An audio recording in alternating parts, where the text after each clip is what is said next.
નહીં હો, ખાલી ચાખવા જ છે, ખાવા નથી. ખાઈશ તો પછી રોટલા નહીં ભાવે, એટલે આજે રોટલા નહીં રોટલી કરજે. ચાલો ત્યાં દહીંવાળા આગળ ગરમ થઈ જાય, ઠંડા છે તો એ ખાઈ લઈએ. अरे कहना क्या चाहते हो? ગુડ મોર્નિંગ, જય શ્રી કૃષ્ણ, રામ રામ સૌ મિત્રોને. આજના નવા વ્લોગમાં આપનું સ્વાગત છે. વાગ્યા છે સવારના 9:30.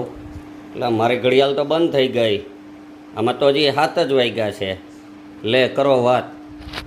મને એમ કે આ ઘડિયાળ ચાલુ છે, આમ 9:30 વાગ્યા છે, પણ આમ મારી ઘડિયાળ બંધ થઈ ગઈ. આમ જુઓ 9:45 થવા આવ્યા. મેડમ તો કામકાજમાં જ હોય. કેમ મેડમ? હા, ભેહું દોવા દે ને તે છાશ કરી લીધી અત્યારમાં રસોઈની તૈયારી.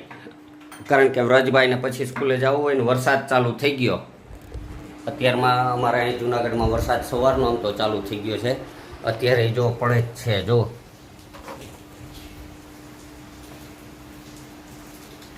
ચારે કોર એક ધારો વરસાદ ચાલુ જ છે. જોઈએ હવે કેટલી ઘડી આમ પડ્યો રહી. આખો દી પડે તો મજા જ આવ્યા કરે.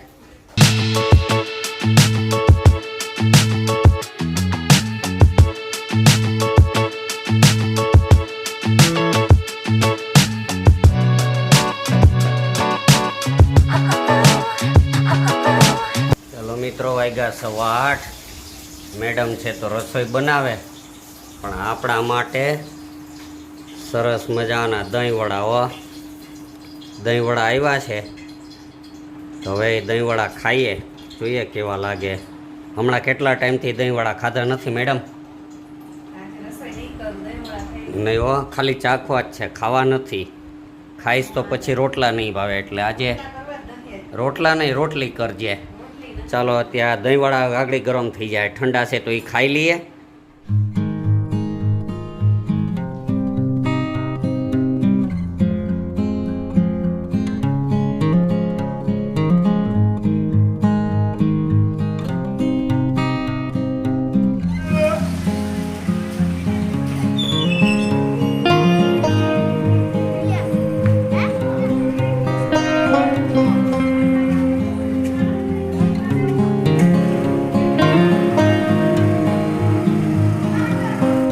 વ્રજભાઈ હાઈલા આવે છે ડ્રોઈંગ ક્લાસેથી, અને ચિત્ર બનાવ્યું, ડ્રોઈંગ બનાવ્યું છે કંઈક નારિયેળ જેવું.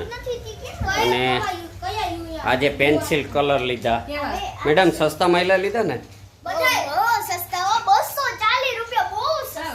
હાવ સસ્તા, 240 રૂપિયાના કલર લઈ આવ્યા ભાઈ. હવે તો ભાઈ ડ્રોઈંગ શીખે એટલે ખર્ચો વધે જ છે. ધીમે ધીમે ખર્ચો વધતો જ જાય છે. કેવા કલર છે ભાઈ? 250 રૂપિયાના કલર. ક્યાં? અચ્છા, પેન્સિલ કલર જ છે યુવાના. હા, સારું લ્યો, વાપરા કરો અને મોજ કરો. બીજું હું